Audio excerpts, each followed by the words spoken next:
The Division II Lone Star Alliance Championship is up for grabs in our second installment on Championship Sunday. Hello, everyone. I'm Heckma Harrison, and joining me on Game On Sports is Brian Shackelford and Jim Dixon. And it's the battle of the Bears as Missouri State takes on the Missouri State Bears take on the Baylor Bears. And Brian, conventional wisdom would favor Missouri State, the 2022 LSA Division II champion, but Baylor comes to SMU with an upset on their minds. They do indeed, and Coach Brad Dickerson and his squad are fully embracing the underdog role today. They're coming into this game. They have nothing to lose. They're going to lay it all out on the line. I mean, it's Missouri State that has the target on their back as the defending champions. I mean, they're the ones with the fan base that they're expecting to make reservations for Round Rock by halftime. And Baylor has other plans. And those are the type of situations where if Missouri State comes in a little overconfident, has a couple of unforced errors, and we see the solid Baylor Bear defense that we saw yesterday as they defeated Tulane by 2 goals, then this could be a very close game in the fourth quarter. Jim, let me guess. You are favoring a Bear in this game? I'm picking a Bear. I'm picking my Bears from the north. Your Bears from my Bears from the north. All right, you got a Bear from the north. But yeah. I'll tell you what, the guys out here with the golden helmets and donning the all green, as Brian stated, won by 2 goals, but they were very impressive yesterday.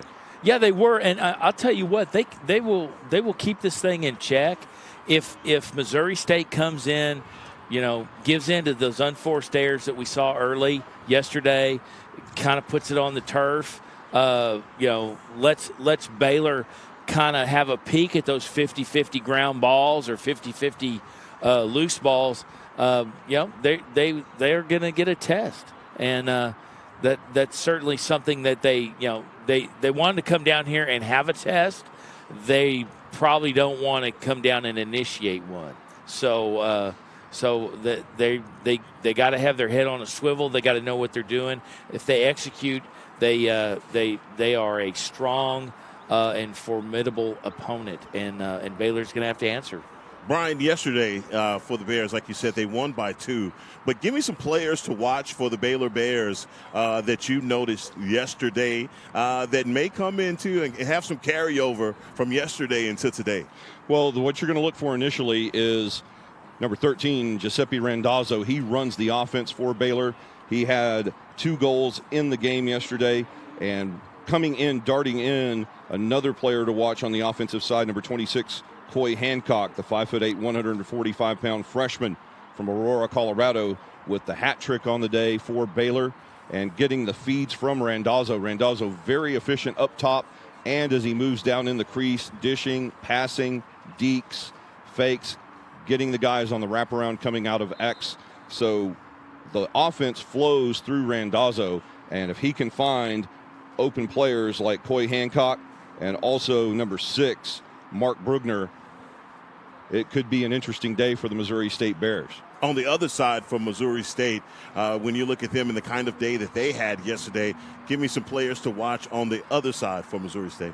Well, Missouri State, they had a ton of players to look at yesterday. They spread the ball around very efficiently, scoring 23 goals in that match yesterday, defeating UT San Antonio 23-6. The lead player that stands out in my mind, you really have 2. I think the key for the Baylor Bears is going to be stopping Noah Reff, number 24. He's a 5'8", 180-pound midi sophomore out of Chandler, Indiana. He had 5 goals on the day yesterday for Missouri State.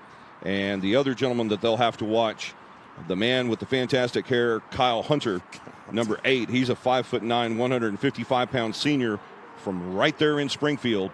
Went to Central High School, moves across town, goes to Missouri State, and I can guarantee you that Kyle Hunter is going to do everything he can to make sure that today is not his last college lacrosse game.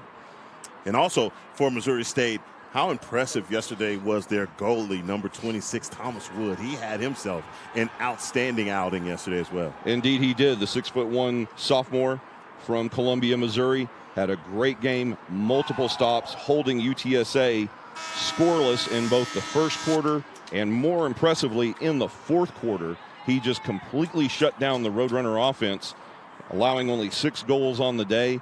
Had some fantastic shots, and it will be up to Wood to answer the challenge here today, as Baylor will present much more offense than they saw from UT San Antonio yesterday.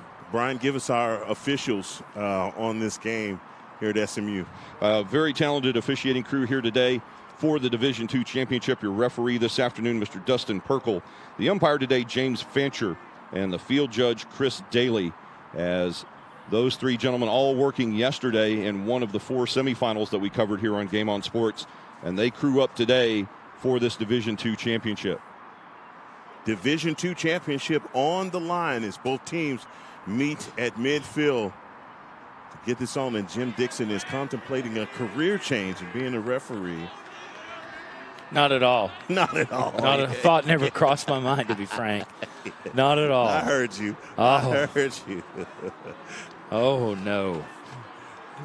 The sun, not a factor for us anymore, as we are comfortable in the shade, but high above these players. The sun is beaming down as we are at about 80 degrees here in the Dallas-Fort Worth Metroplex. Yeah, much more normal weather day that you expect here in late April as we get underway. And face-off taken by the Baylor Bears. And you see the aggressive play. This game is going to be at a pace. We saw yesterday that Missouri State will get after you. Now, Missouri State coming hard on the attack. They're a very aggressive team. Jim, you pointed that out yesterday in the contest with UT San Antonio. That's just attack, attack, attack. And that relentless attack here as they steal the ball from Baylor and set up their first possession. Yeah, I mean, they're gonna pressure the ball. They're gonna push you on defense, and they're really gonna make you work to find lanes and to get opportunities. But they just really don't give you a lot of opportunities. They don't, as there's a first shot attempt on goal that goes high over the top of the cage, and that's from Andrew Tipton. Yeah, Tipton, he got loose from his man, just really didn't get his feet settled, and it kind of drifted. And you see the way that these guys attack in the alley. And the official missing the over and back call there is number 39 of Missouri State.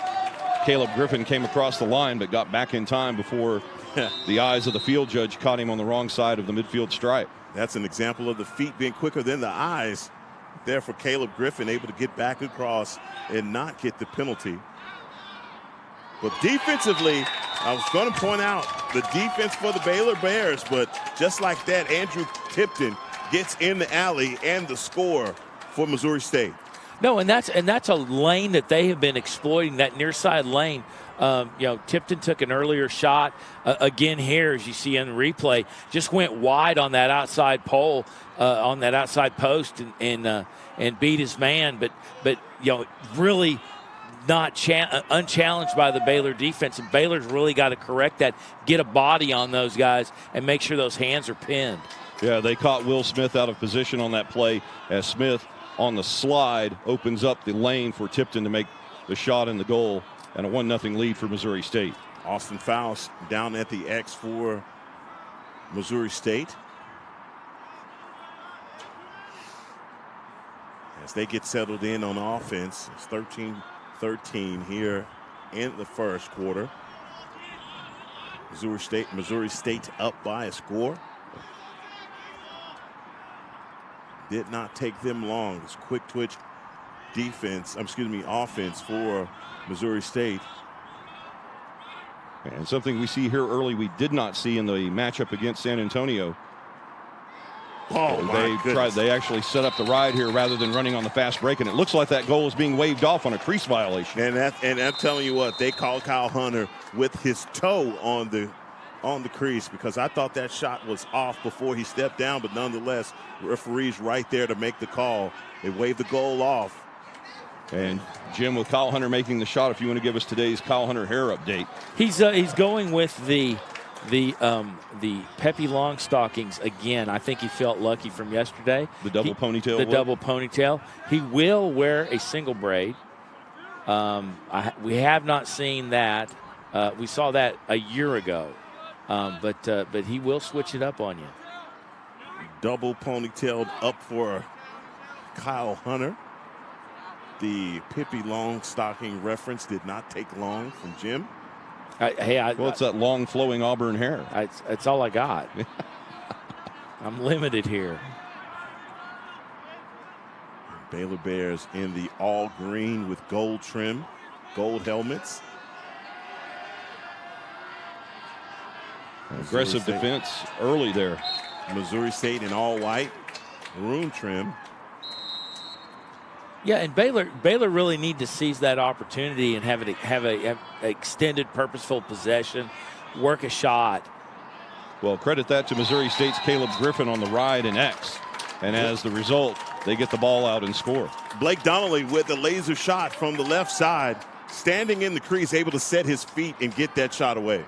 Yeah, Blake Donnelly, another, if you're going to get an opportunity, they will take advantage of it, and they'll take advantage of it quickly.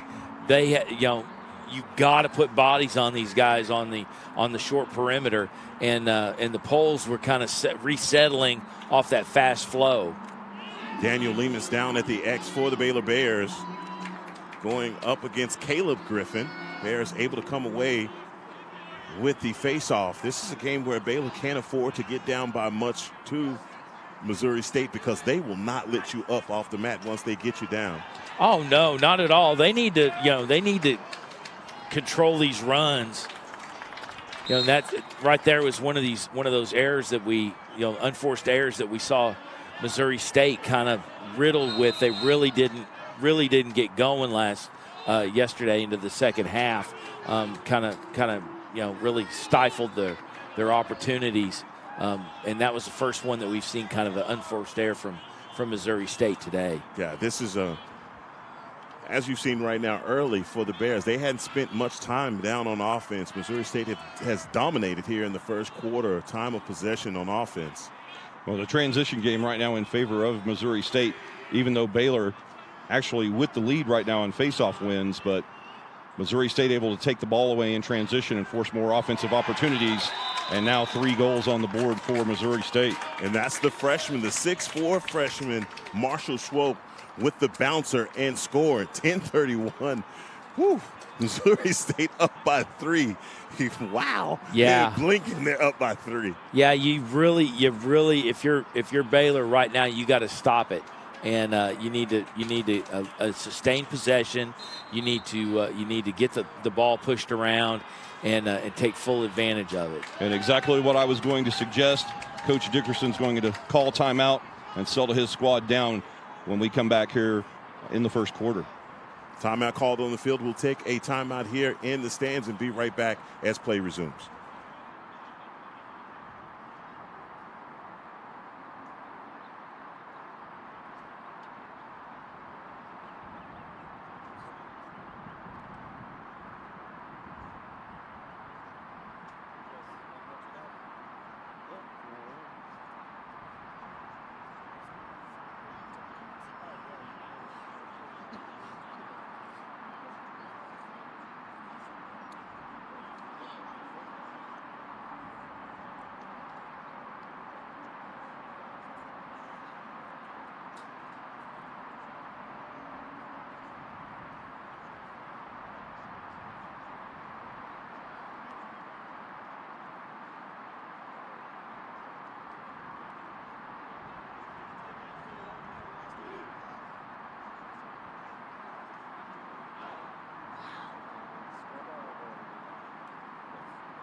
Back in action here at Southern Methodist University. Heckma Harrison alongside Jim Dixon and Brian Shackelford. And Austin Faust with a win at the X for Missouri State.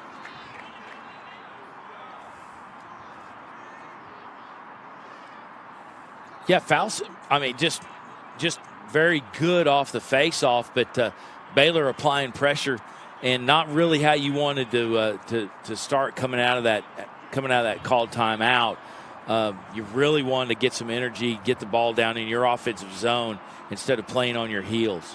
Well, I think Coach Dickerson here has taken the opportunity to get his long stick middies set in the middle of the defense so they don't get caught on that slide and hopefully prevent those open looks. But right there, an opportunity going off the top of the post for Noah Reff, one of the players that we had talked about in the open that Baylor will need to watch all game long.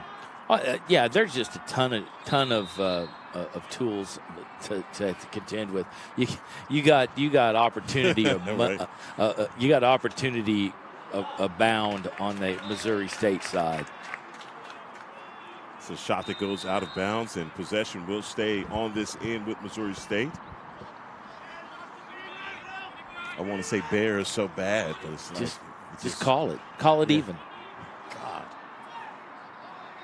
There's our guy. The quick pass back inside, intercepted by Baylor. And now Baylor desperately needs to take advantage of this unforced error, but once again, the transition game in favor of Missouri State, but it looks like they'll get a foul call. Yeah, Okupski with the clear for the Bears. And now for the first time, we'll see Giuseppe Randazzo go to work running this Baylor Bear offense. And that is the Energizer Bunny for that Baylor offense. We saw yesterday just his ability to facilitate the offense and his vision. Indeed, 5'9" sophomore, 185-pounder from Ramsey, New Jersey. So another New Jersey lacrosse product here down in Texas, helping this Baylor Bear squad in this championship game this afternoon. A great slide defense by number 22 Jack Stewart from Missouri State, not allowing Baylor to get back top side. Now both he and number 29 Donnie Shannon very aggressive on the ride in X for Missouri State. And that's a quick twitch, and you see it right there with the score. That's Mark Brugner, with the score. And just like that, Baylor kind of holds back that assault coming from Missouri State as they finally get on the board.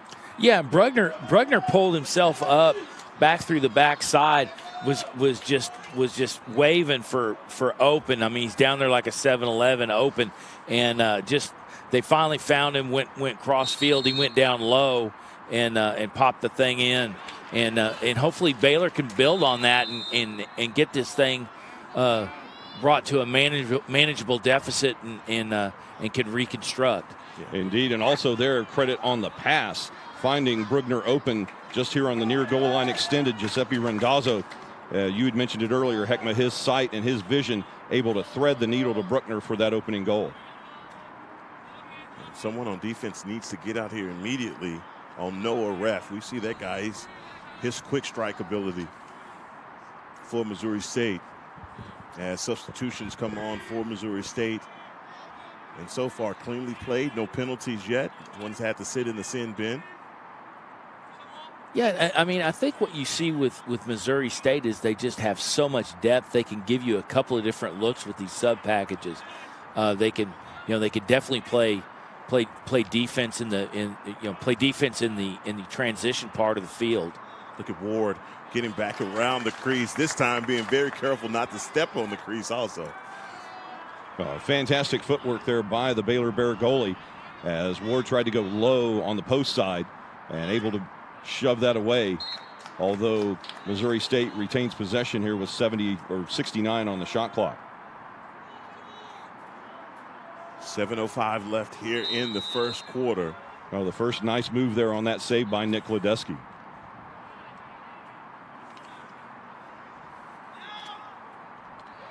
Now look at that for Donnelly. Blake just tiptoeing around, finding his way and getting that ball up high. Yeah, Hunter just settled up top on the lane, and they were kind of guessing shot, and Donnelly came across and just that quick connection, got the Baylor goalie caught to the near side post and had to drift up. Well, and once again they're losing the contain help here on the backside, where that's supposed to be the responsibility of one of the long stick middies there in the middle. Not sure if that was Johnny Edwards or Andrew Mason, but both middies following Kyle Hunter over to the far side and leaving a wide open shot for Donnelly on the near side. Austin Foss making a great pass while falling down, getting it out to Noah Ref. And just like that, Missouri State back on offense with a 3-score lead, 6:35 left in the first. Baylor Bears having to find a way to get back in this game offensively. Because it just feels like this entire first quarter, we spent a lot of time down here with Missouri State as they score again.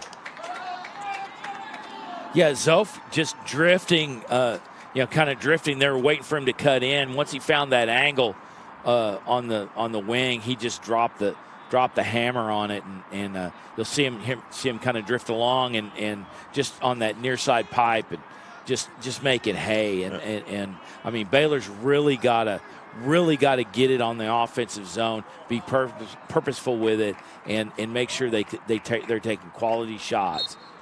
That's excellent footwork for Zof, and the lefty shot as well. Get the scoop out, and it's like another ground ball for Missouri State. We saw them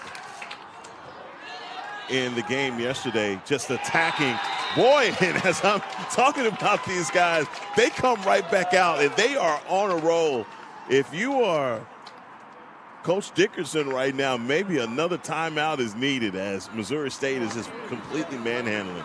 Well, the first pole goal there of the afternoon, that's number 12, Blake Seifert. He did not score yesterday, but the 6'3", 160-pound sophomore from the St. Louis area takes that out of transition straight to the net and puts Missouri State up 6-1.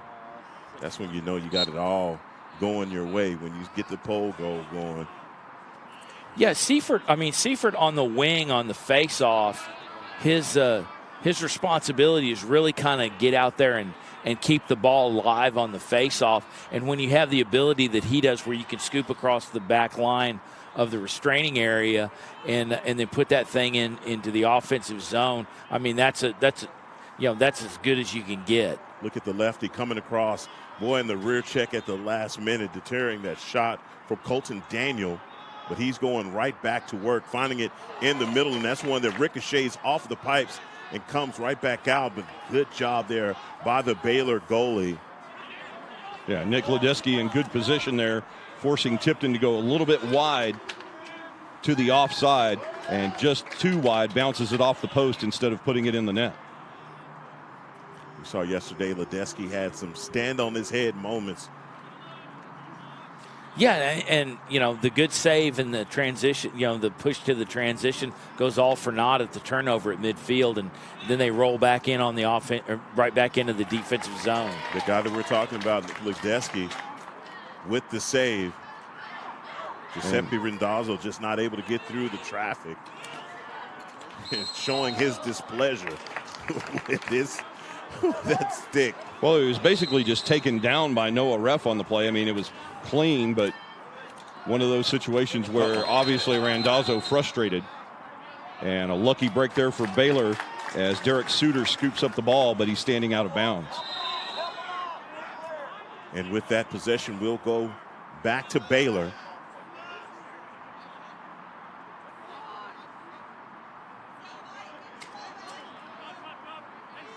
And a successful transition there for Baylor, the first in 5 attempts, as they now will have an offensive opportunity and desperately needing to get another goal on the board here with just over 4 minutes to play. Yeah, Hancock really not as solid as we saw yesterday on that pass. Kind of kicked it around a little bit, and they had to resettle. They're just really, they're not working on all cylinders right now, and they just need some time to get kind of warmed up, get the feel of the game, and get the ball pushed into the offensive zone where they can take advantage. Well, you don't want to be down by too much before you get warmed up or you wake up, because right now Missouri, you see the passes that they're making very crisp. Hadn't seen any unforced errors happen on the other side for Missouri State. And still excellent play in X by the long stick middies both Jack Stewart and Donnie Shannon on that possession. How about that for Ledecky, standing in the line of fire to get the save.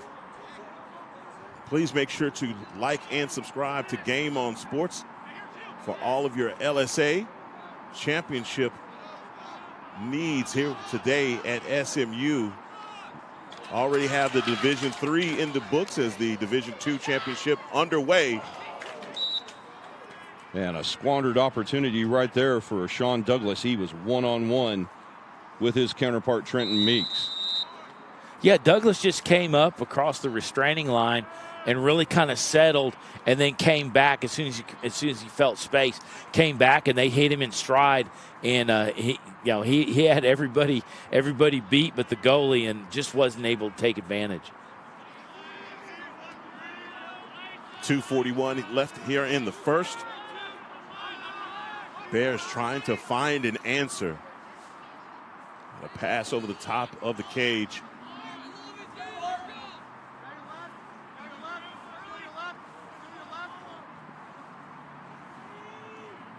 Bears on the rotation, trying to set up their offense. 16 seconds, though, on the shot clock. They're going to have to get into an attack. How about that? Rendazzo looked as though he was scooping that out to Douglas. A nice attempt there by Rendazzo going across the front of the goal, but unable to complete the pass. And as both of you had mentioned earlier, that's the difference so far in this contest. Missouri State with much more crisp passing. And really the only faults that the Missouri State Bears have had so far in this first 15 minutes is staying out of the goal crease. Yeah, that's twice they've had, and they've had, kind of a one errant pass, but I mean, just, other than that, they've been crisp. But Baylor really just needs to get on track and battle back and find opportunities. And Giuseppe Rendazzo had one there, just kind of went inside, or his man kind of was he kind of closed the lane off on himself, kind of got handcuffed. There's our guy again, Kyle Hunter. Oh, he'll stir it up top. He'll stir it in the back. Yeah, you're not going to get Ledecky with that. We've seen them obviously trick him with some quick passes inside and guys cutting around the crease. But those direct passes, he has the vision to be able to get his big net on those balls. Ledecky saw that one coming all the way, unlike some of the goals earlier where they've used the misdirection. And that is not going to be the way you beat Nick Ledecky this afternoon.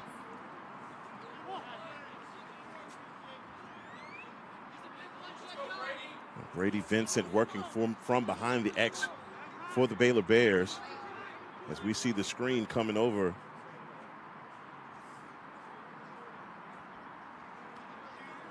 Final 30 seconds of the first quarter. 7 seconds separating the shot clock and game clock. Baylor on the move. Look at this defense, though, from Missouri State. Great slide protection. Tried to get it back inside, not working. Yeah, the Missouri State defense is just so quick and fast. You almost want to flag them for too many men on the field. They're on you. And that's the end of the first quarter. Missouri State up by 5 as the Division II championship up for grabs here at Southern Methodist University. We'll be right back as the second quarter starts here on Game On Sports. We've done both new and pre-owned. It's the same experience. It's everything's the same. They make it too easy to even think about going anywhere else. Discover our wide variety of pre-owned vehicles at Sewell.com today. You've never been one to fear the unknown. That's because you've seen seasons like this come and go, just like many of your competitors. You know your outcome, stay focused, and take calculated risks, seizing opportunities when others freeze. The truth is, winter business cycles separate the good from the great, and winter is your season. Ours too. That's why for over a century, we've been honored to serve you. Vista Bank, entrepreneurs banking entrepreneurs since 1912.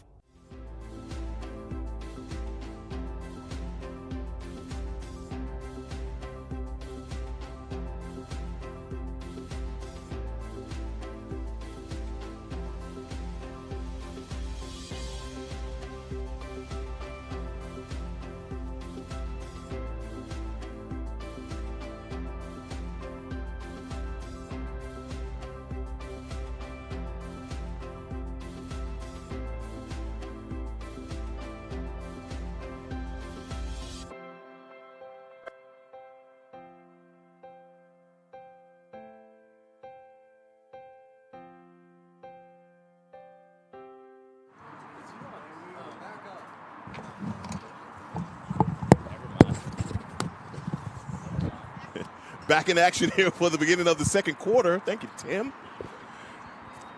The temperature is continuously rising here on the field. Probably feels more like 85 or 90 degrees out there. You see the little heat rising. So far, it's all Missouri State. Yeah, I mean, Baylor's not been without their opportunities. They just really haven't been able to make that second and third move to get something more than one goal in the back of the net. Well, the main thing that I think Baylor needs to focus on here in this second quarter is winning the transition game, because in between the middle 35 yards of the field here in the first 15 minutes completely belong to Missouri State. Far too many unforced turnovers in the transition zone, allowing Missouri State to spend about 65% or closer to 70% of the possession in the offensive zone, hence the 6-1 lead for Missouri State to open quarter number 2. They are all over that, and I love that right there from you, Brian, because that what you're pointing out, I think, has made the difference in this ball game so far. And just and also, Jim, what you said, it just looks like Missouri State is playing with an extra guy down. Every time I look at it, I got to count. You got to count these guys. Well, the main thing there is the defense for Missouri State is staying put, and they're not allowing the lanes to open up, where the on the offensive zone by Missouri State is getting the Baylor defensemen to move and creating open lanes for their attackers. And those open lanes have led to uncontested one-on-one shots against Nick Ledeski. Yeah, a lot of quick ones, too.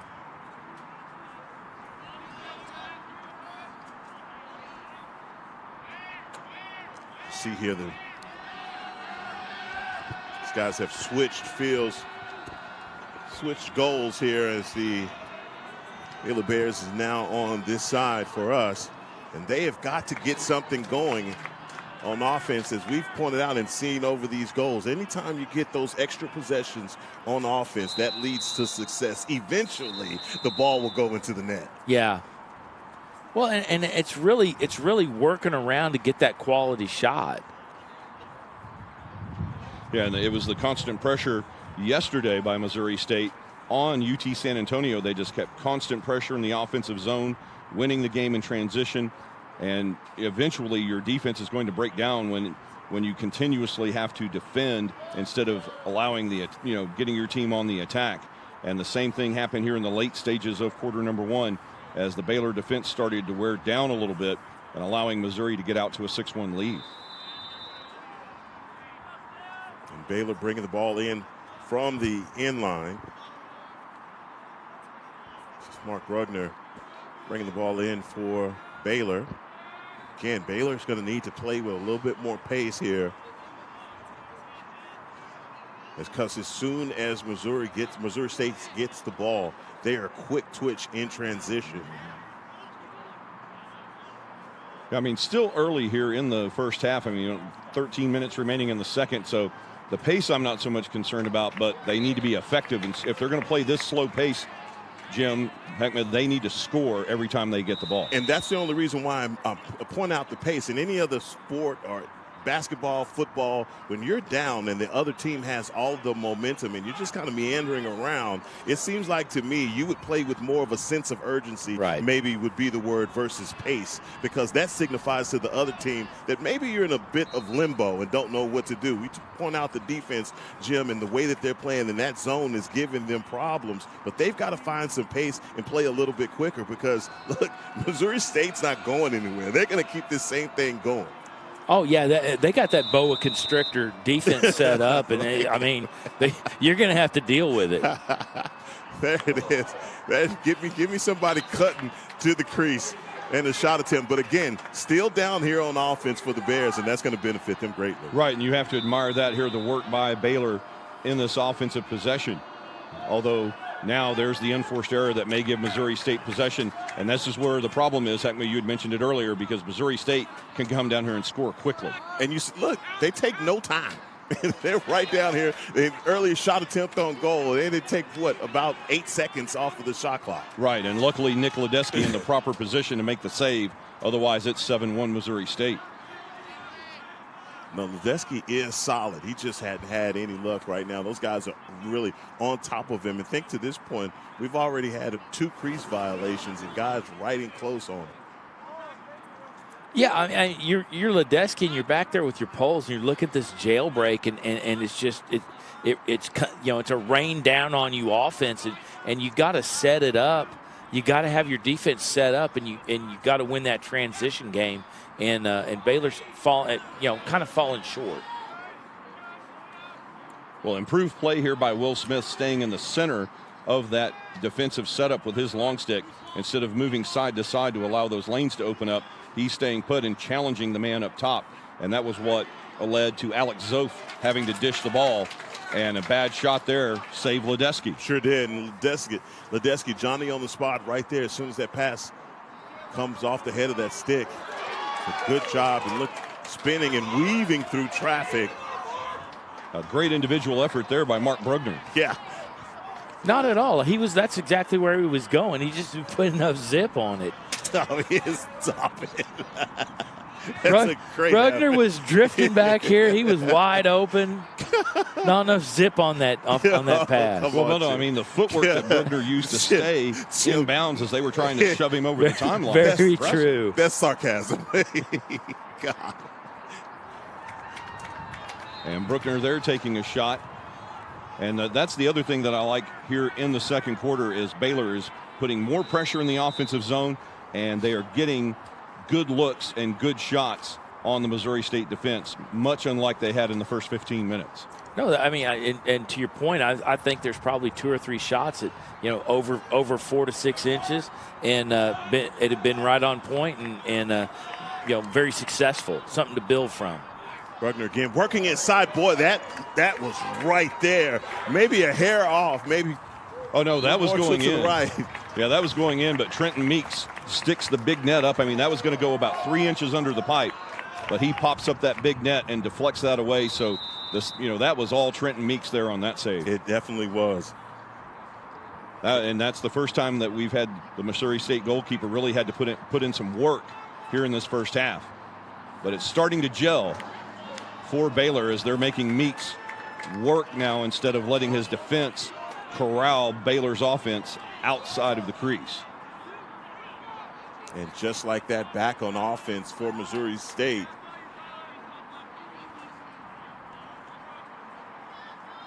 We're at 9:44 left in the first half. This game is flying, guys.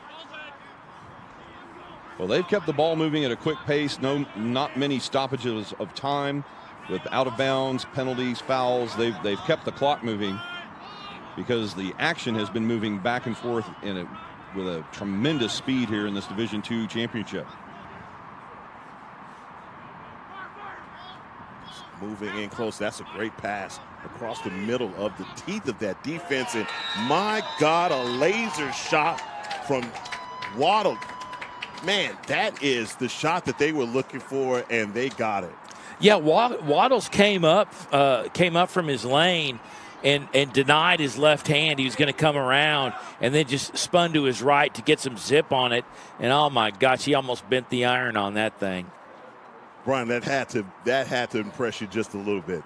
Oh no, I mean that was great work up top by Waddles as he's able to get some coverage there. He gets kind of a semi-block, around shooting around one of his other offensive teammates, and it was hard for Ledeski to pick that up. And by the time he did, it was already on him and on its way into the net. And Fouls taking the face-off and one-track minded, immediately running to the cage. A two-man game right in close. And how about that for a save?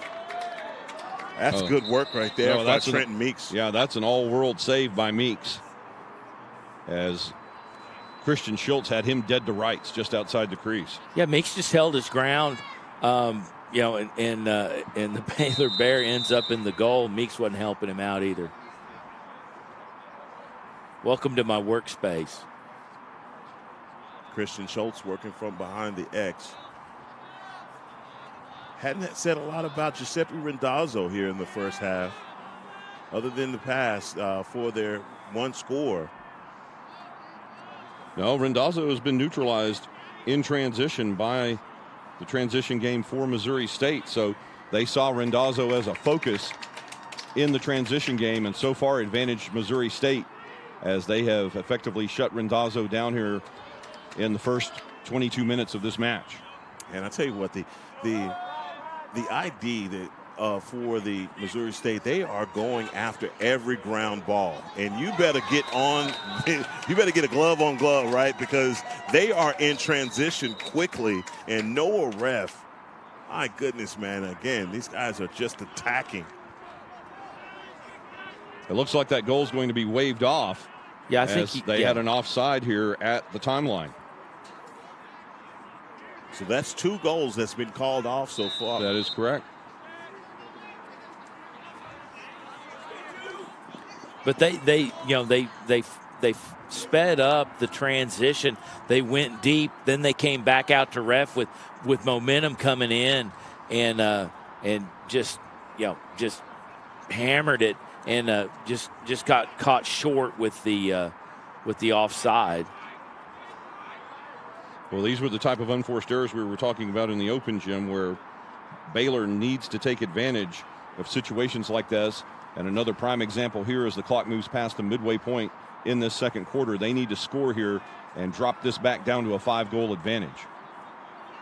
Coming back around with the shot was number 22, Brady Vincent.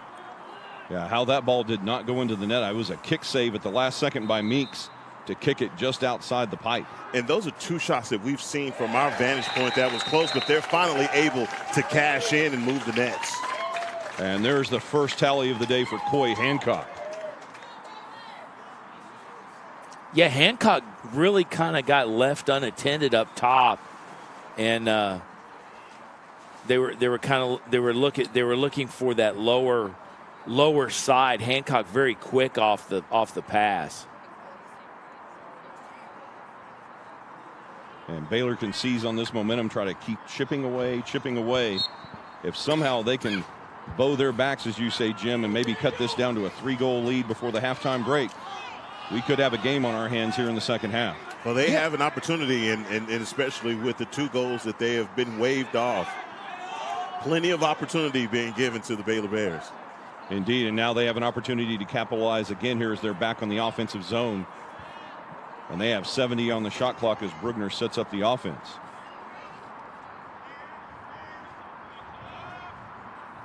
There's the guy that we've been talking about, number 13, Giuseppe Randazzo.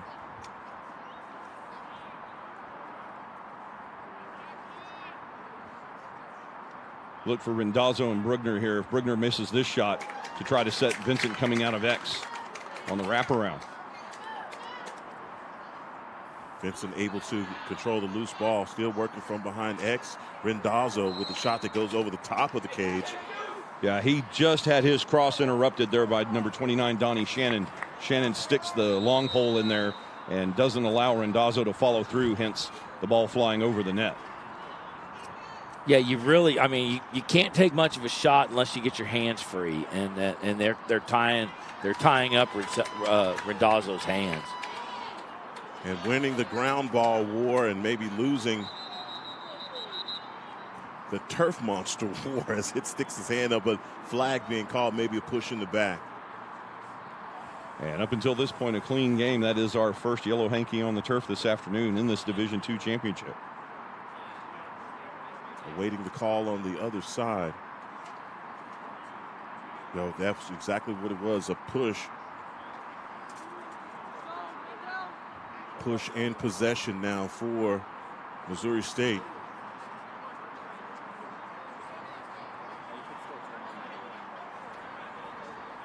It looks like the penalty will put Mitchell Kennard in the penalty box. And indeed it does. The first man-up opportunity for either team this afternoon.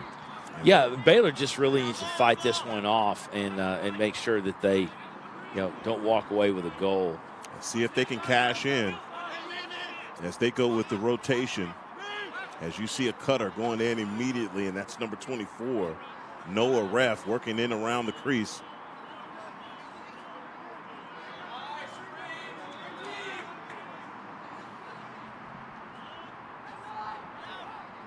Boy, in close, and I'm telling you, Ledecky didn't even see that shot come off the head of Andrew Tipton. Well, I thought that he had the save. It looked to me from my vantage point, it went right through his net into the net, but it must have been just off to the side. Now Tipton scores his second goal of the match. Yeah, just a little late on that movement over, and he wasn't really set up on that shot. They kept working him on the top side, and it just you get these guys kind of comfortable where they are, and then you bring it down bottom side and see if you can get them off balance. Back down at the X, and again, Austin Faust dominating and going right down the lane, and another score at the 5:10 mark for Faust. Yeah, that took him 7 seconds from face-off win to score, and that is not what Baylor needs to do here to stay in this game.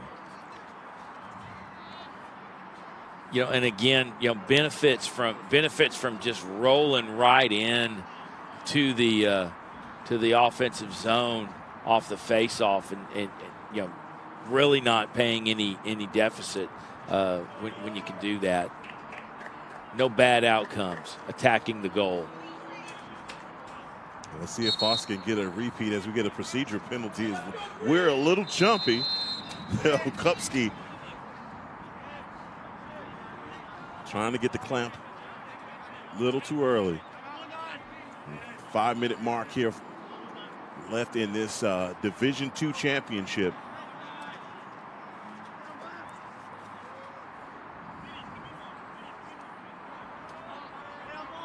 It looks like the Missouri State Bears feel this 7-goal lead is comfortable as they look to slow things down a little bit here in the waning stages of the second quarter rather than press the advantage on the attack. Yeah, quite the contrast from before, right?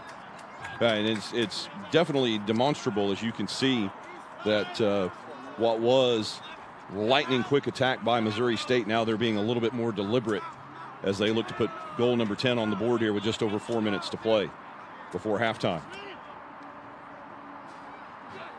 Now keep in mind, they've scored 11 to this point, but 2 have been waved off, so not doing Baylor any favors, though. Missouri State is still staying in attack mode. Oh, Nick Ledecky does Baylor a favor right there, is cutting through inside the coverage, Colton Daniel, but Ledecky able there to stop him at point blank range, and now we have another penalty.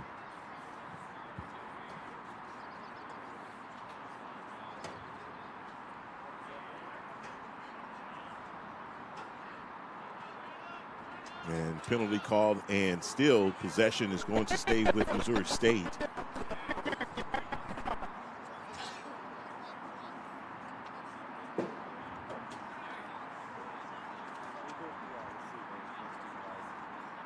JD, did you happen to see what the call was? I did not. I was trying to see that, and looks to me, it's a pull, so I would assume it was a push where he came in through the backside and got the push on an off ball.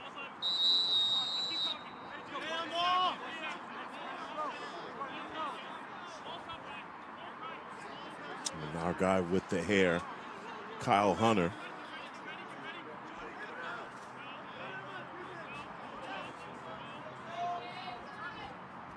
Hunter working in close at the crease, opted not to take the shot, but the pass out, that's an errant pass by Missouri State that goes out of bounds. Possession will go back to Baylor. 3:34 left here in the first half.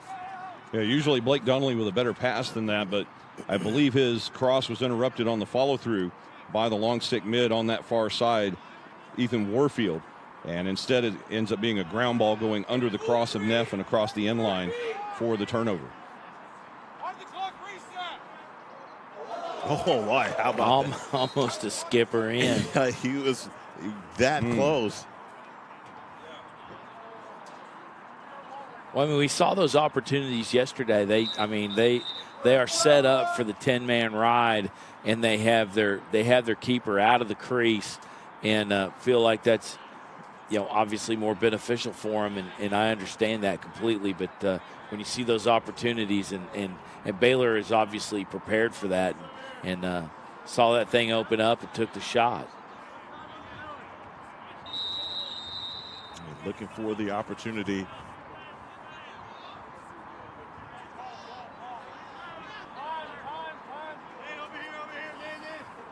There's 3:06 left here in the first half. Complete domination by Missouri State so far.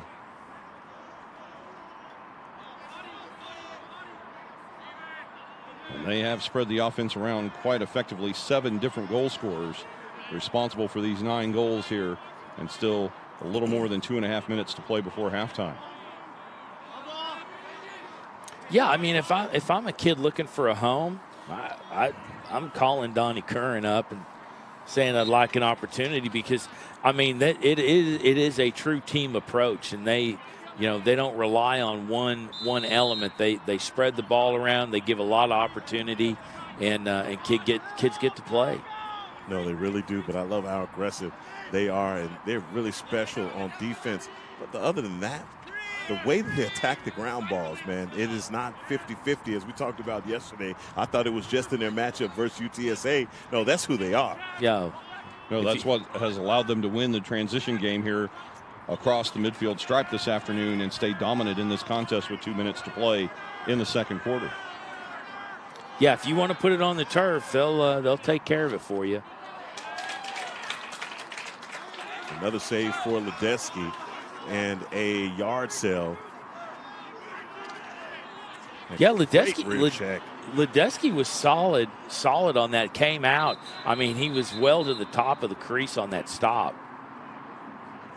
And we get another penalty. 3 consecutive penalties here against Baylor. Or it looks like this might be an infraction against Missouri State. I believe that was Derek Suter. It is, as Suter takes a seat in the penalty box. 1:42 remaining in the second quarter. Man of opportunity now for Baylor. Can they take advantage? They have to capitalize here. I would think if I'm Coach Dickerson, this might be the right time for a timeout to set up a play and take full advantage of this man-up opportunity.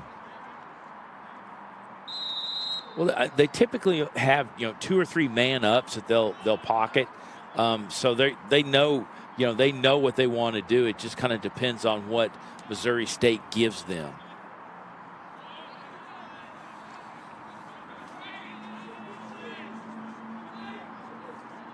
Yeah, nothing here that prevents Baylor from getting a good look at how the ride is set up on this penalty kill, and then possibly taking a timeout and setting up a play with a few seconds left. Randazzo with the bouncer from about 15 yards out. Really, they're trying to get that matchup they want. And that's the timeout that you called for, and you got it at the 1:05 mark. And Coach Dickerson trying to get a play called, maybe just to try and steal some momentum back going into the half as they find themselves down by 7 scores. We're going to take a break as they take one on the field and be right back as play resumes here on Game On Sports.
Both teams back on the field for the Division II championship here at SMU. Heckma Harrison alongside Jim Dixon and Brian Shackelford. And so far, everything going the way of Missouri State. And they have not looked back from the opening faceoff. No, not at all. I mean, they've been hammered down, and that's kind of what you grow to expect from Missouri State. They're competing in this game, but they're also competing, for the next one, and they're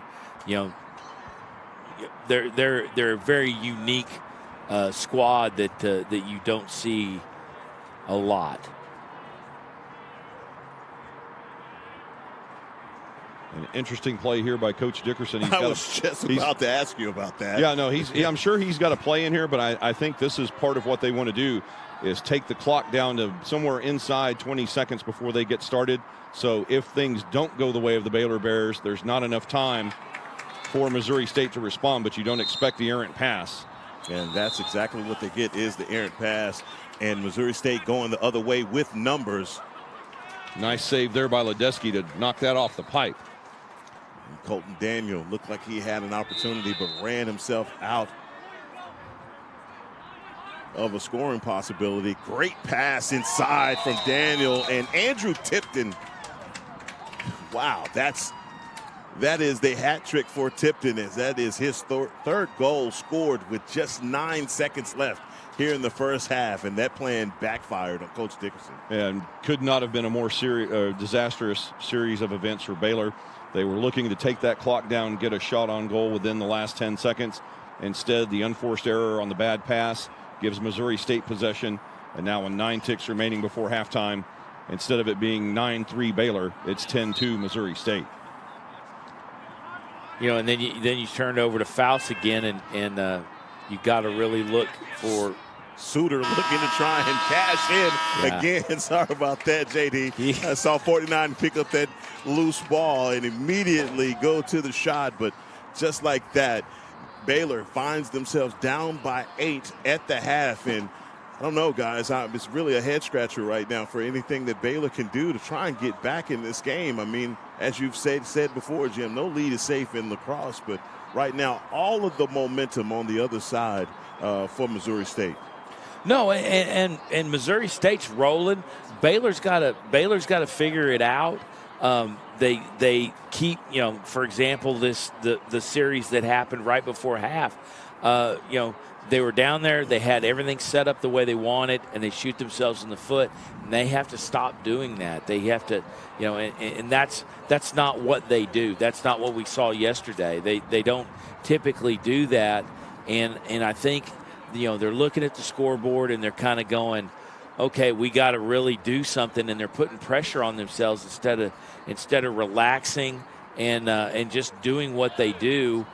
Which is gonna get them those couple of goals that they need to claw back into this thing. And Brian, yesterday when we saw Baylor against Tulane, they played with a lot more tempo, but today, not the same tempo that they played with yesterday, and I think it's starting to plague them as Missouri State has pretty much everything that they've tried hasn't worked. No, that's true. I mean, I think the mistake that they've made here in the first 30 minutes is trying to match the pace of play of Missouri State. What made the difference in the game yesterday with the victory over Tulane for the Baylor Bears is they slowed things down to a snail's crawl in the second and third period, holding Tulane to a combination of only 3 goals in that 30-minute span from the beginning of the second period to the end of the third. And it was that stifling defense that made the difference yesterday. Today, they're trying to stay with the same pace of play of Missouri State. Too many unforced errors, too many errant passes, too many mistakes. And the result of that is Missouri State +8 here at the halftime break.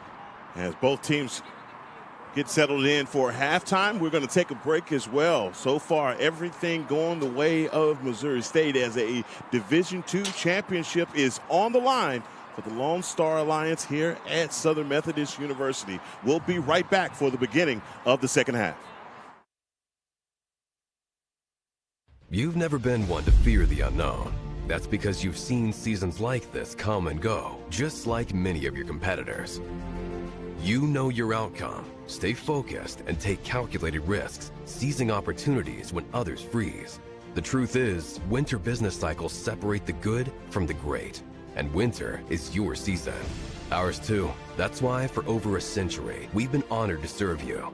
Vista Bank, entrepreneurs banking entrepreneurs since 1912. Sewell is definitely a part of my family. Everyone, just has this great smile that we are happy to see you. We're so glad you're here. They really care about people, and that's not something you find at every dealership. I love to leave a dealership feeling peaceful, and I've never experienced that until Sewell. I drive a Sewell. Discover our wide variety of new and certified pre-owned vehicles at Sewell Buick GMC.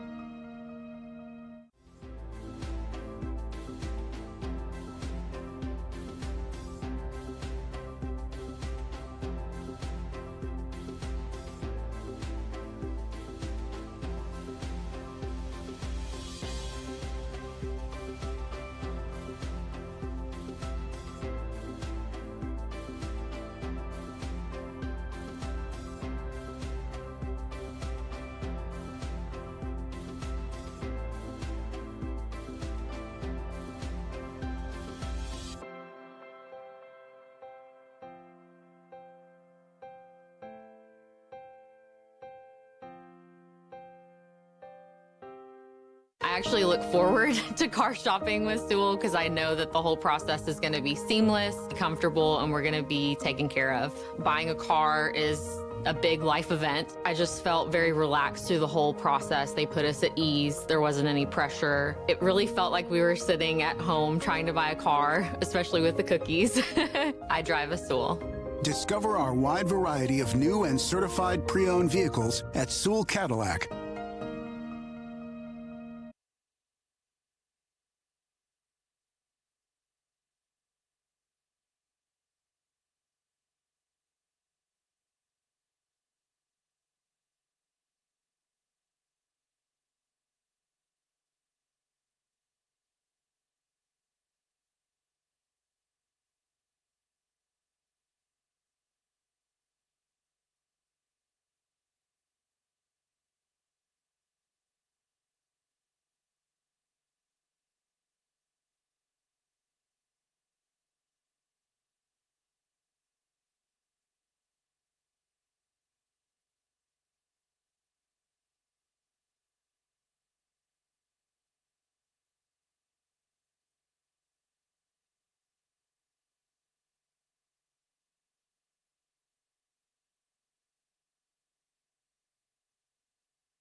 things not looking so good for the Baylor Bears right now as we're about a minute away from the start of the second half.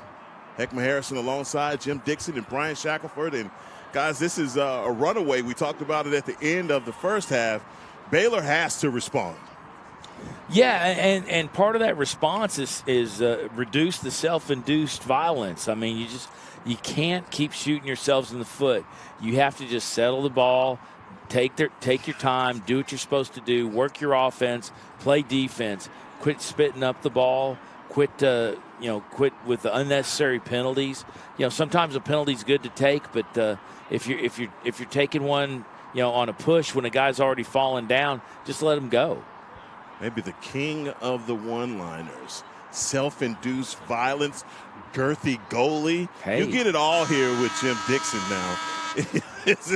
As you got an opportunity, Brian, to just think about that first half, obviously there has to be a response now from the Baylor Bears. Well, if they want to stay in this game, they have to respond. They have to respond right away. I mean, Baylor, just too many mental mistakes on their own. I mean, the difference here is the clean, crisp passing from Missouri State. I mean, 95% of their passes have been on the mark. They have completely controlled the game here between the restraining lines in transition, and too many unforced errors by Baylor in the transition zone has led to far too much possession time for Missouri State in the offensive end, and hence Missouri State leading 10-2 as we begin quarter number 3. So Baylor has to respond.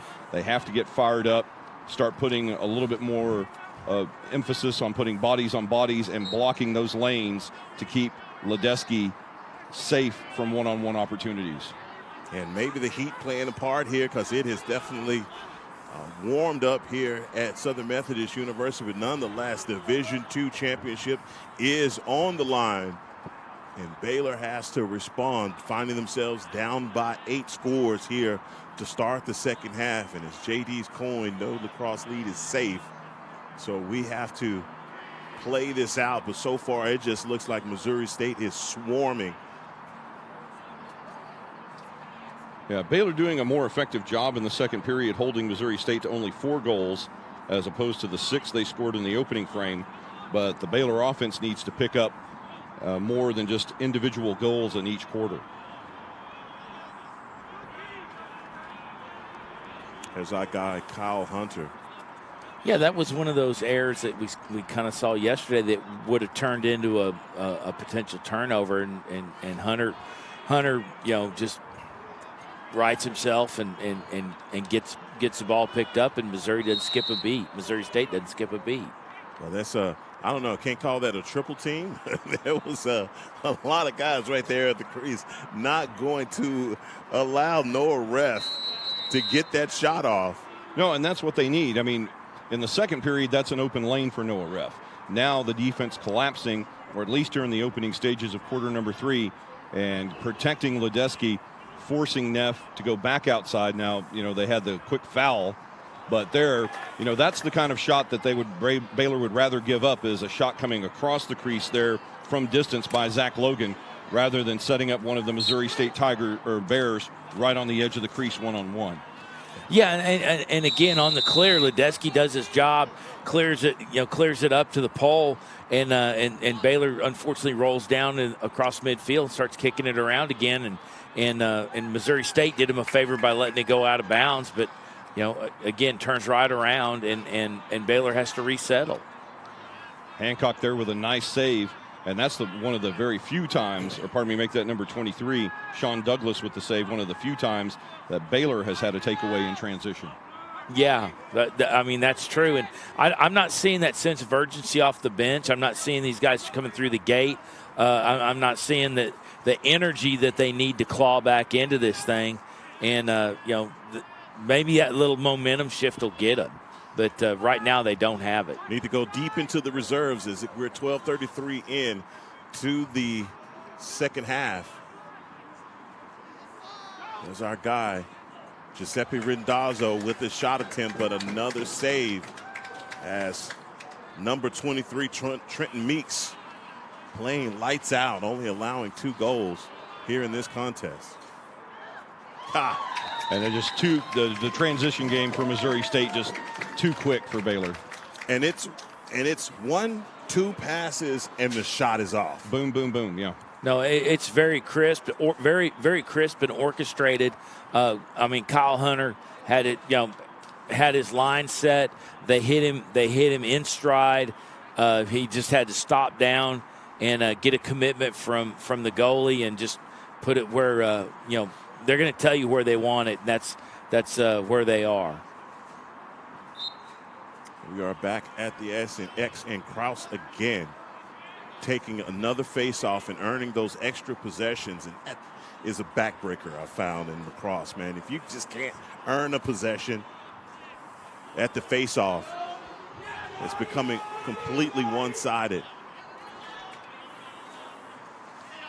That has been one of the main issues here, as well as Austin Faust today, 63% on the face-off wins for Missouri State. And on top of that, too many opportunities when Baylor has won the face-off where they have been unable to get the ball across the restraining line in transition. Marshall Swope for the Bears, Missouri State Bears. Now there's a rare unforced error from Missouri State. Absolutely. Hadn't seen many of them. Maybe what, 5? Yeah, you can go 5. Yeah. I say well, 2. That's counting. That's counting the 2 goals where they stepped in the crease. Yes, absolutely. Counting those as mistakes. I'm counting those as unforced errors as well. Yeah. Look at that, Ledeski all the way out of the circle to get that loose ball. You need that. Yeah, because I mean, part of the game there, if you're going to be, an attacking player in Division II LSA lacrosse, is situational awareness, knowing where your feet are. So if you step on that crease while you're trying to take a shot, that definitely, in my opinion, goes down in the unforced error column. And Baylor squanders another opportunity with the failure to advance, and they have to back up right in defense again. Another mistake, and let's see if Missouri State is going to capitalize off of it. And how about that, working himself back top side is Blake Donnelly, but Ledeski sticking the leg out and getting the save. Good possession by Ledeski to catch Donnelly on the wraparound. Got to get these ground balls, though. Yeah, the ground ball win is 80% in favor of Missouri State this afternoon in this Division II championship. Well, and it's not really the ground balls. It's a clean transition. It's scoop it up, get it in your head, and go. And they're having to dribble the thing up. They're not handling it clean, and that's what's killing them. That's what's taking them out of their offensive zone. Look at Okupski trying to get through traffic. Looks not like able to get a quality shot. Sorry about that, Brian. No, you're good. It just looks like Missouri State may have gotten away with a slight trip there. Nonetheless, not called. And look at this long pass. Smart play there by Brugner to keep possession for Baylor. Brugner being rolled on that line on the far side, working his way back into the crease. And how about that for that rear check from Blake Seifert? Boy, we find ourselves back down here quickly. Back across the crease, back inside, and Blake Donnelly at the 9:24 mark, and that is 3 scores now for Donnelly.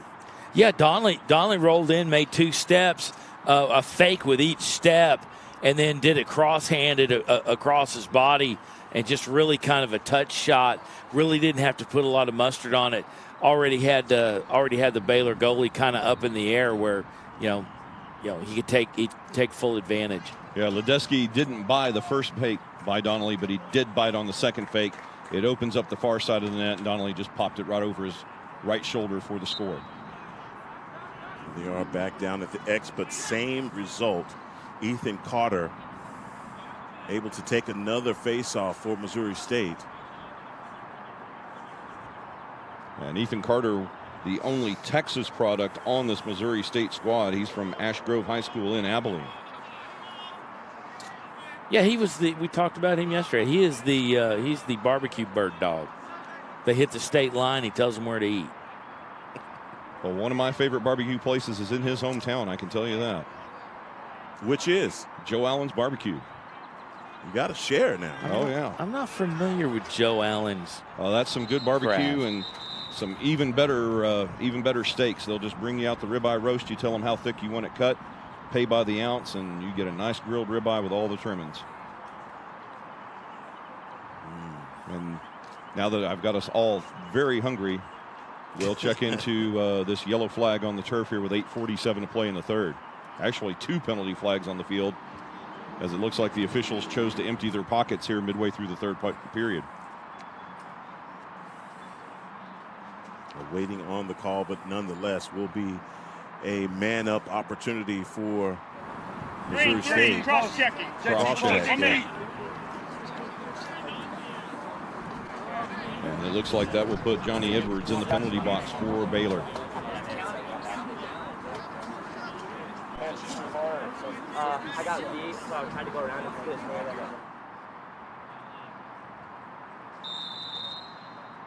Play back in action here at SMU. Beckman Harrison, Jim Dixon, Brian Shackelford. Again, this is the Division II championship up for grabs, and so far Missouri State has put their foot on the gas and not looking back. Not the contest that we thought it was going to be, but I tell you what, Missouri State has not disappointed. No, not at all. They're a solid ball club. We talked about it prior to game, and really Baylor didn't have to play a flawless game.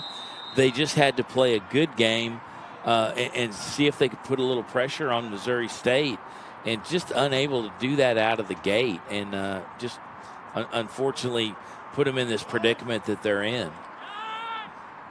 Oh, that's a long pass and just another possession that the Bears are giving away. Not trying to work the clear.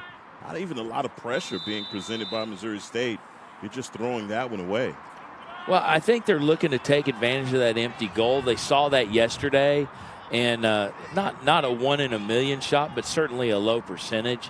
And look at Kyle Hunter with the pass back inside. That's a good pass, but a shot attempt by Noah Ref, but even better save by Ledeski. Yeah, Ledeski almost lets that ball get by him. It hung up on the turf just short of the goal line as Ledeski scoops it up from behind. And now Baylor takes advantage of the Ledeski save and scores a goal. And that's what they needed, Brian, to try and just steal a little bit of momentum here with 7:35 in the third. But back to that goal that you were talking about, if it just had a little bit more English on it, that thing may have spun backwards for another score for Missouri State. But nonetheless, great transition offense for the Baylor Bears and their ability to get a shot up quickly. That's the pace and tempo that we were talking about. Right. Indeed. Right, and that's the shot that that's what they should have been doing rather than squandering these lengthy shots. They should have been looking for this transition where they can beat the poles deep and then have a man basically with a one-on-one with Meeks having to resettle because they're preparing that 10-man ride. Indeed, and that's what allowed Brady Vincent to get on the scoreboard this evening in this Division II championship and close the gap back down to single digits with just over 7 minutes to play in the third. And that's another shot attempt. Boy, Carson Ebert trying to catch Ledeski off balance. That was a tough one. That's a fist save. That was right off his gloves. How about that? That's a shot from Kyle Hunter that's going to go to the Dallas Zoo.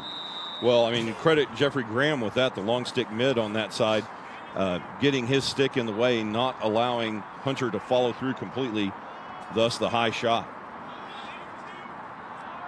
Zach Logan working over here on the near side. Looks like he had a shot opportunity, but the slide coming immediately from the Baylor Bears. And trying to work their way back inside.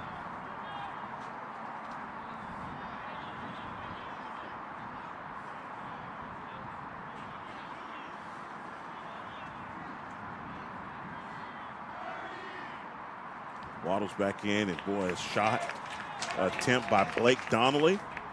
And a save by Ledeski. No, smart move there by Ledeski to come out from in front of his goal and intercept that pass, rather than let it go behind the goal and allow Missouri State another possession. It's another possession. Better pass coming back topside, and that was nifty stuff right there from Blake Donnelly for his 4th goal of this contest. Yeah, Donnelly just had to turn the corner and unload that thing, and he ran into the body of one of the Baylor Bears who's going to get a cross check. Boy, that's good stuff. Oh, Donnelly, as soon as he turned, his entire focus was on the top shelf corner on the far side of Nick Ledeski, and he put the ball right on the money, and then he had already made the decision when he let that go that it was either going to go right inside that corner or it was going to bounce off the corner of the pipe. And Donnelly with perfect positioning on that shot, and now a 10-goal lead reestablished for Missouri State. Yeah, nothing that Ledeski could do with that laser shot from Donnelly. As Missouri State pushes the lead back to double digits.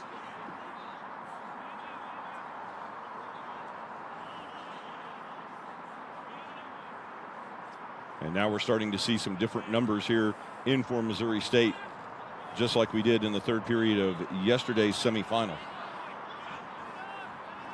As in on the offensive zone now, and Raymond Isa, along with Tyler Cole, they're starting to substitute some of the 2nd-string offensive unit for Missouri State. But same result.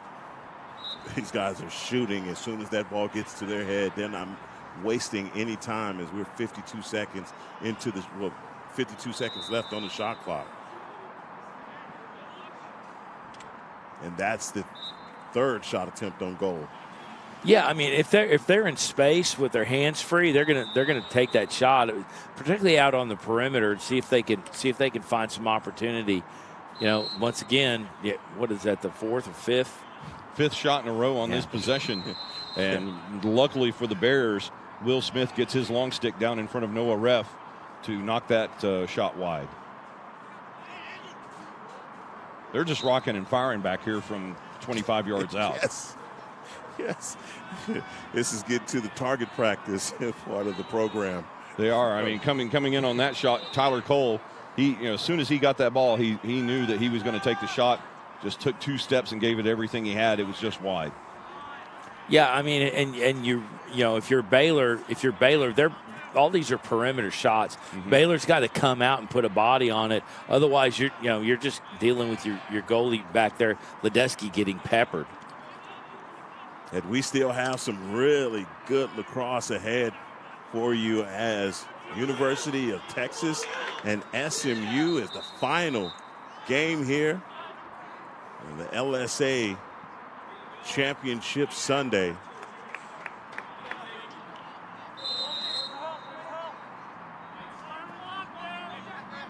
So far, nothing to complain about for Missouri State as they look to repeat as the LSA Division II champs. And an ill-advised pass there looking for Coy Hancock in the middle. Too many Missouri State defenders in the way, and it ends up in the cross of Tyler Cole. And Tyler Cole showing you the speed as he works to clear for the Bears.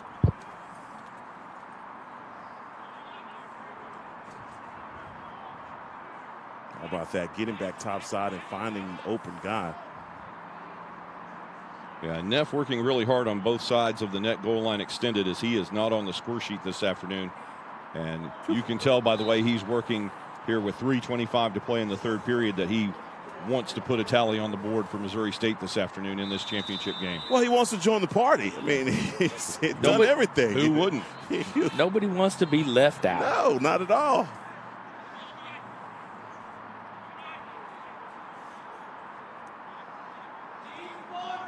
That swope in the alley, thinks better of it, pulls it out, and Alex Zof with a shot attempt. Still riding hard on the clear. Good footwork there by Coy Hancock to keep his ground. And it looks like Coach Dickerson will call timeout and talk things over with his Baylor Bear squad. As they take a timeout, we're going to do the same. 2:52 here in the 3rd, and we'll be right back as play resumes.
Both teams get back on the field. The Division II championship on the line.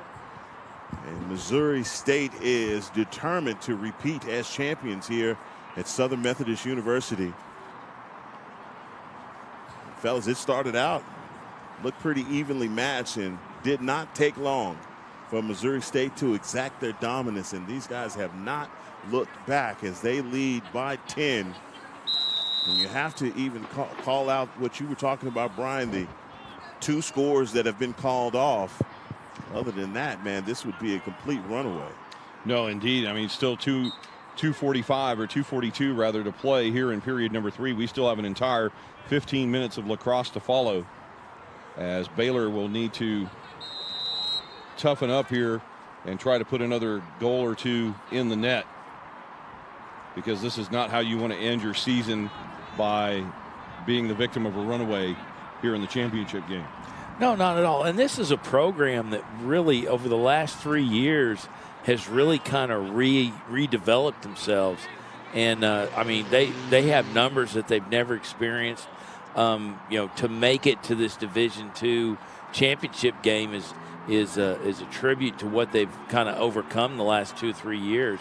And we were talking to a number of Baylor fans and one of the parents, and you know, they are very proud of what they've done, and you know, this doesn't exhibit what they're capable of, and certainly they want to right the ship.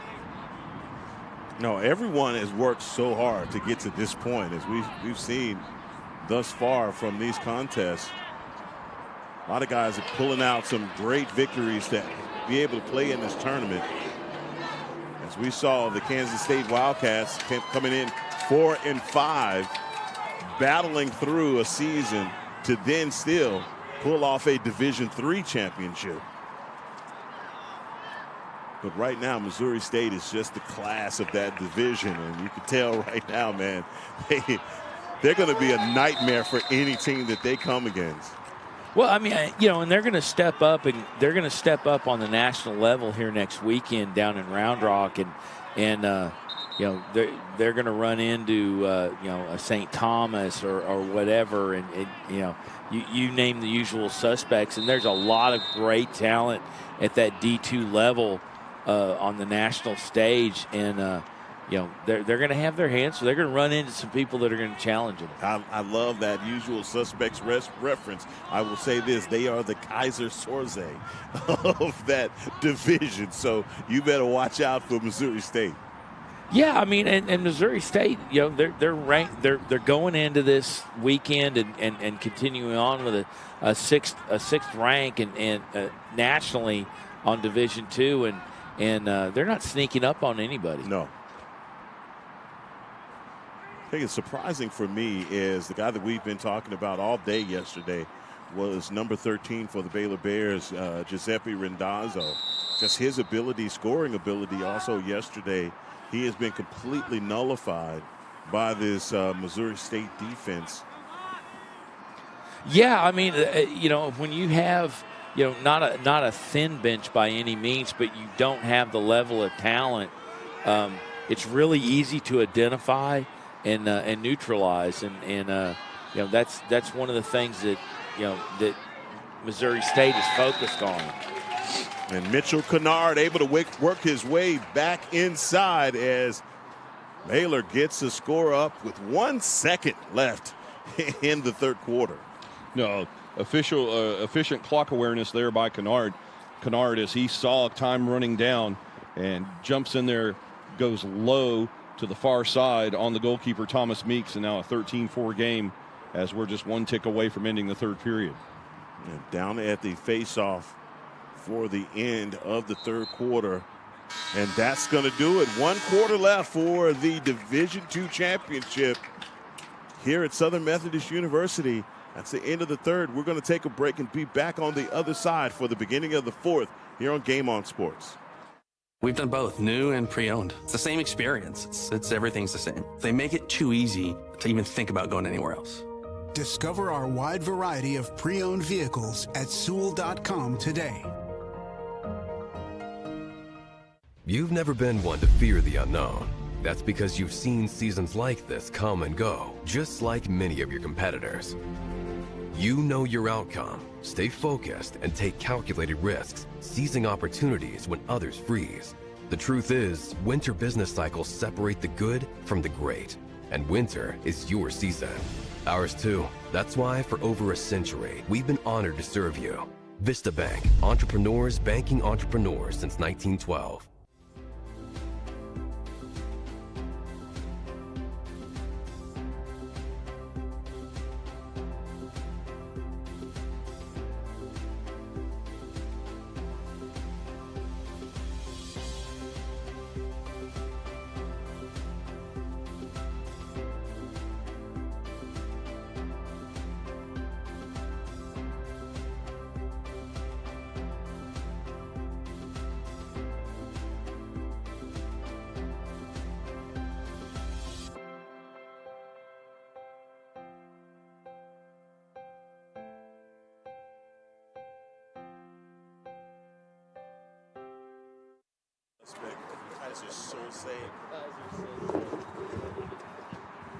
Both teams coming back onto the field.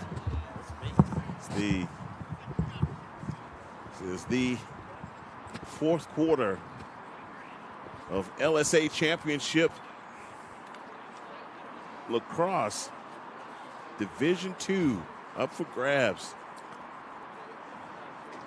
Missouri State, boy, all but punching their ticket to Round Rock. Don't forget the next game coming up here in about another hour and a half. We are going to have a great one between SMU and the University of Texas. And I'm not going to even ask Brian Shackelford who he's going with here. I know where his heart is, at least. But for you, JD, you've got an opportunity to see both of those squads. What's your prediction on the final game, championship game here? I tell you what, I kind of like UT. They have finished the season the way you're supposed to finish the season, and they're sitting there at with a national ranking there, that they deserve. And SMU's kind of righting the ship at the right time and looking for a good matchup. But I think UT wins tailgate as well. Wins the tailgate. Yeah.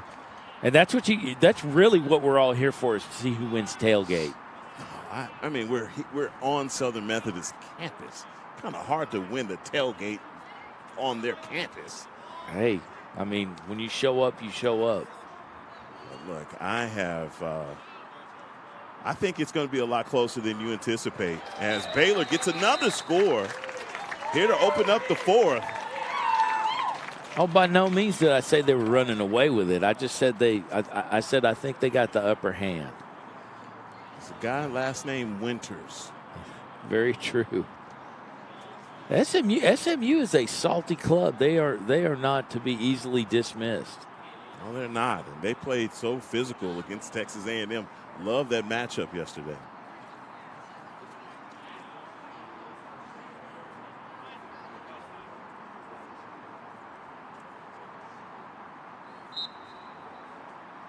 We are back down at the X again. Another victory at the faceoff. Not able to corral that pass from Ethan Carter. Yeah, Carter got a little spicy on that and drifted it away from his wing. That ball goes out of bounds. Possession to the Baylor Bears.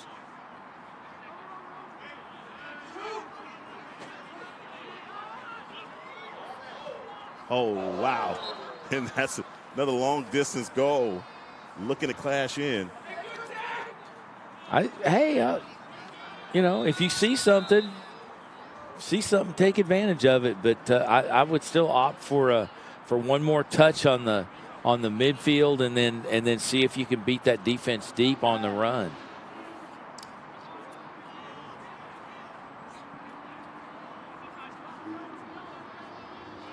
Missouri State just working their offense. Now up by 8 scores.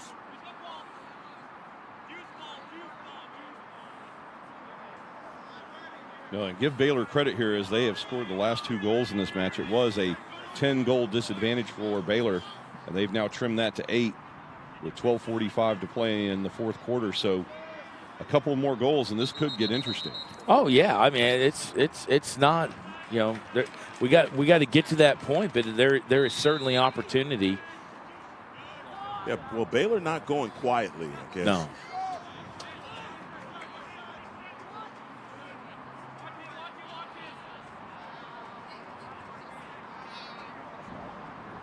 Carson Ebert standing in the middle of the field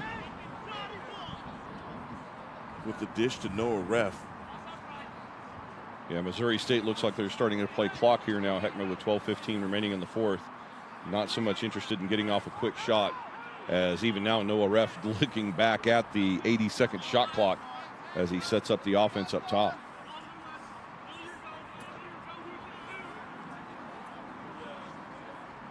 Again, trying to work their way back top side. Again, 43 seconds on the shot clock as you see Noah Ref just dancing in the alley, collapsing this Baylor Bears defense, but still opting to pass behind the X.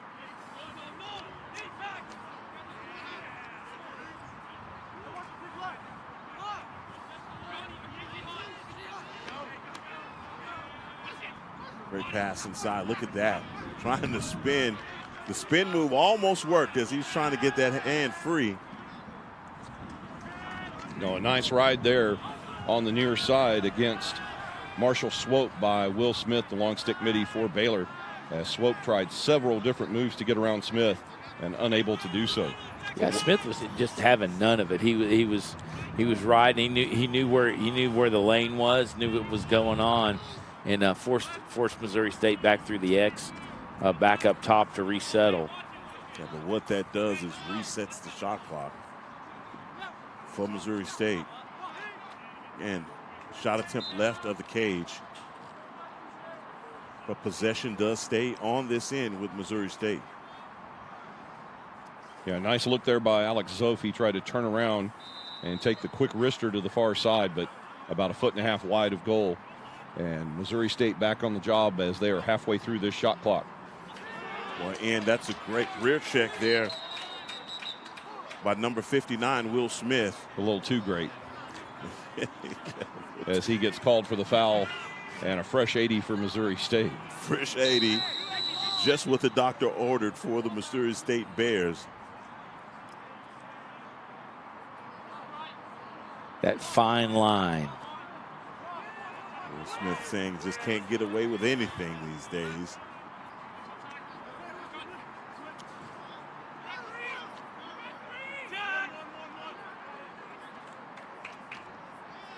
Trying to get that through the trees, not able to, and then possession for the Baylor Bears as we find ourselves under the 10 minutes.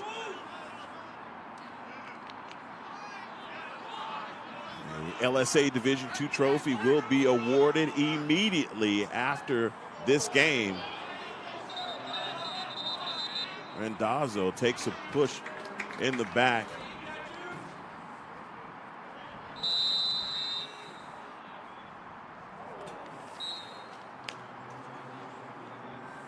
Brady Vincent not able to corral the pass from behind the X. Goes out of bounds, but possession back to Missouri State.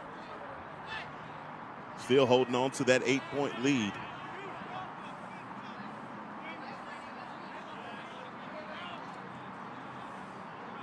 Just keeping the seconds ticking. You saw that on offense, where that's all they were interested in, is having that clock reset and holding the possession. Trust me, when Missouri State's trying to score points, we've seen it. They will rattle off about 5 shots or so quickly in succession. And loses a stick on that shot. It's number 7, Andrew Tipton.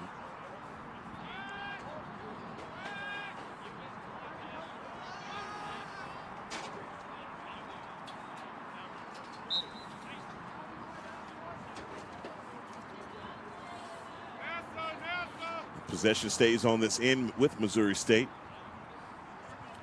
Yeah, they're just trying to get some kind of commitment from Ledecky, and he's really just not giving it. No, he's not. He's staying on his feet, closing his lanes, using good positioning, really not giving them any shots.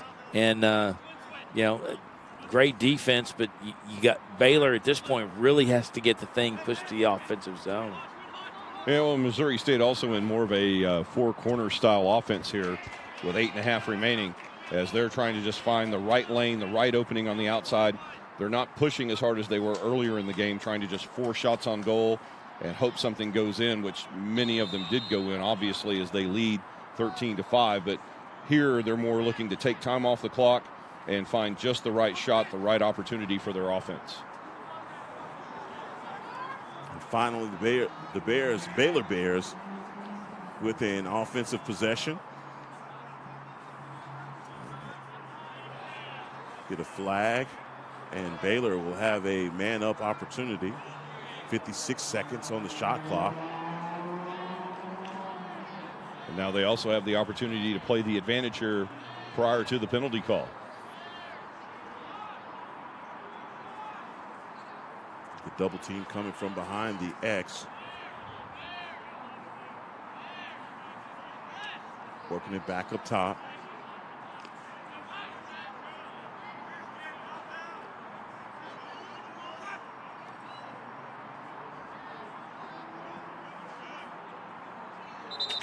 Mark Brugner, they're going to wave that off. Remember the penalty. Possession stays on this end. Again, man-up opportunity for the Baylor Bears with an opportunity to cut into this lead with 7:27 in the fourth.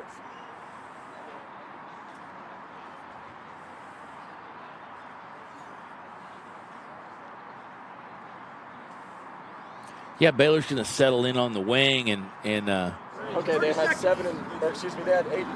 Yeah, see what they can take advantage of, but they gotta move quickly to get some kind of momentum going. And unfortunately, I think we're well past the point of thinking that they can claw back into this thing. It looks like an issue with the clock here. There's 7:27 remaining in the fourth period, as the officials working with the representatives from the Lone Star Alliance at the scorers table.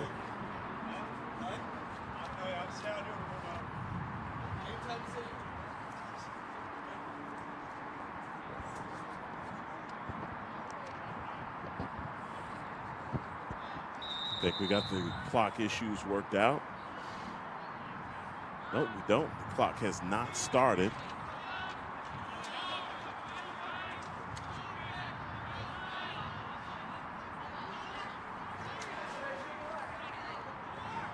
Trying to get them some rotation going here on offense. Nothing pretty much. And that's been the Achilles heel right there for the Bears. The errant passes. And over and back called on Baylor. Now Missouri State with an opportunity to, at the very least, take another 80 seconds off the game clock. Another wasted opportunity for Baylor, Jim. Yeah, I mean, you got it down. You're trying to get it moved around to settle something and just really shoot yourself in the foot again with the errant pass. And that's kind of the story of the day for Baylor at this point. And it's just unfortunate. As we get under the 6:30 mark here in the fourth. Brian, in your estimation for Missouri State, who would you elect for the MVP on the other side? Well, for Missouri State, there have been several standouts. I would think right now, from what we've seen from an offensive perspective from the Missouri State Bears this afternoon, we'd have to give the nod, especially with the finesse on the fourth goal. My vote would have to be for Blake Donnelly, as he has 4 goals on the afternoon, and goal number 4 was definitely a highlight reel contender. I think we'll probably see that as number 11 in tonight's top 10 on ESPN. Blake Donnelly doing a great job, man. His ability to cut, get inside, close to the crease, and their ability to find him as well. These guys for Missouri State, they are excellent passers. and threading the needle. Well, and I think that, you know, the passing for Missouri State really goes attributed to positioning, being open.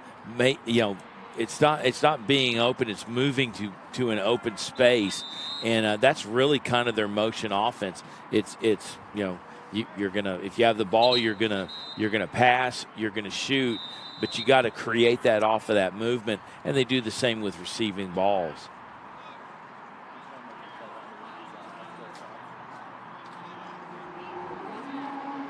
Baylor working the clear. At that nothing still, even with an 8-point lead, not allowing the easy clear. It's Missouri State. They are triple teaming.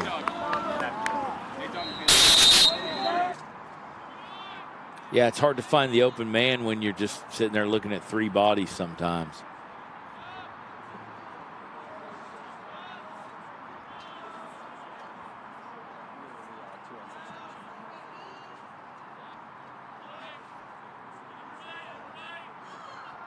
Baylor wants to capitalize here, try and put some more points on the board. By no means has it ever felt as though the Bears were threatening this lead from Missouri State.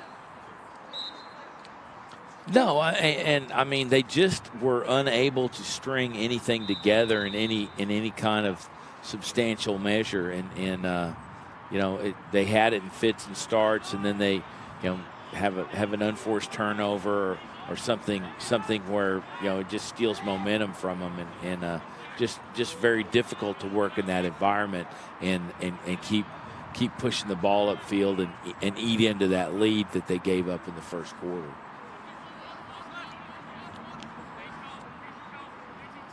Yeah, not much eating into the lead happening here. But again, only down by 8, 4 minutes. Maybe some opportunity for some last-minute goals for the Baylor Bears. But the defense for Missouri State is unrelenting, and they're still keeping that pressure, as you saw there on the clear. If anything, the bright spot for the Baylor Bears has to be their goalie, Ledeski. Oh, yes, full credit here today to Nick Ledeski, the 6', 160-pound sophomore out of Reno, Nevada. I mean, this could be a much different game without someone of his caliber in goal. I mean, 13-5 currently as we approach 3.5 remaining in the contest, but without some of the very proficient saves here by Ledeski, this could easily be an 18-5, a 20-5 game here with 3 minutes to play. Yeah, easily.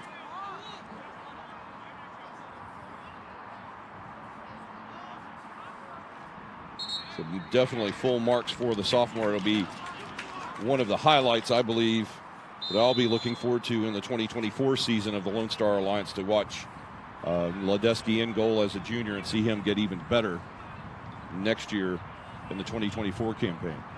Yeah, and I mean, really, honestly, what I'd like to see out of Baylor, and by no means am I in the room, but I mean, I would like to see them kind of challenge themselves up, move up in class a little bit, challenge some of these D1 schools.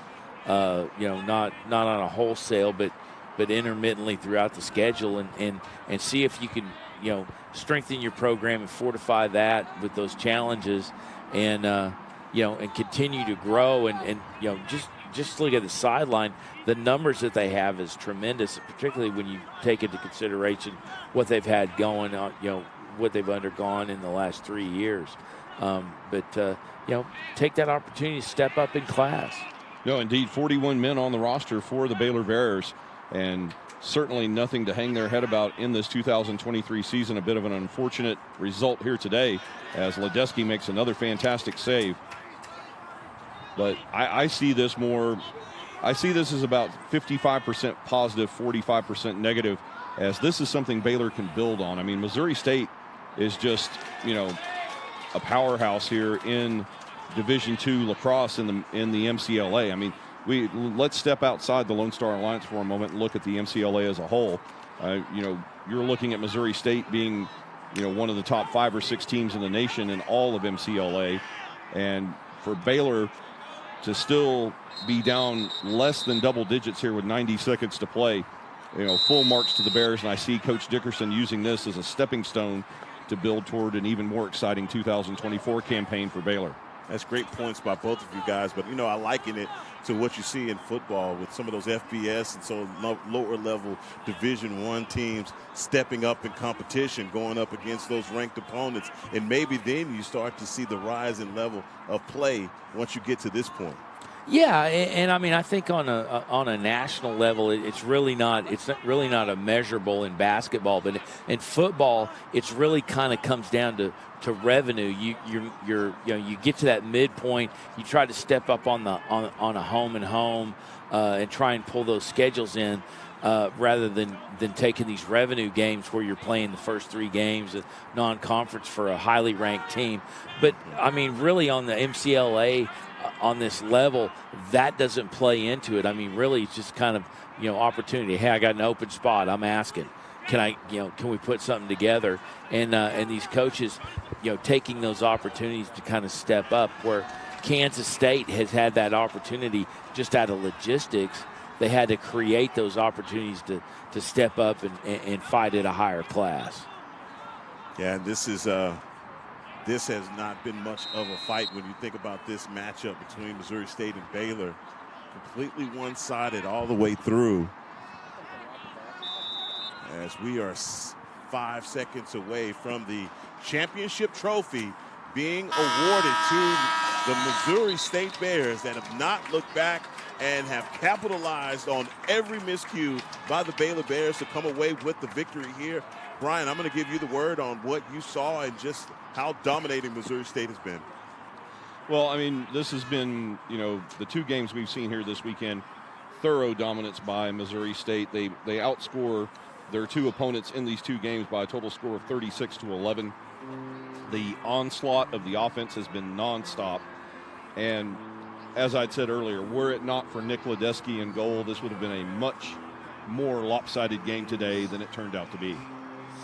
Yeah, and I mean, Missouri State is, they came in, they set their goals beyond just this tournament. I mean, and to be able to kind of gear yourself to that national level, that's a nice opportunity.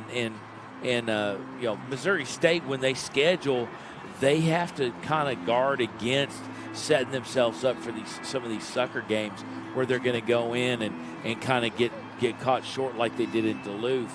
But that was a growing opportunity. If you talk to Coach Curran, that was one of the best things that happened to them, simply because they went in, they knew that they left their heads on the bus, and they went out and played and came up on the short end and retooled from that. Really not an opportunity for Baylor, but Baylor's kind of on that next step of growth. But Missouri State, they're coming over here.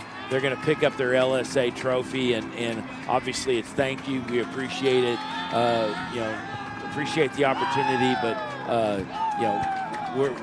we got bigger things to do. Bigger fish to fry for Missouri State as they look forward to the tournament in Round Rock, Texas. And don't go away, because the Division I LSA Championship coming up here on Game On Sports starts at 3 o'clock. So, guys, what a great broadcast. We are 2 down, 1 to go, and we'll be right back at the start of action here on Game On Sports.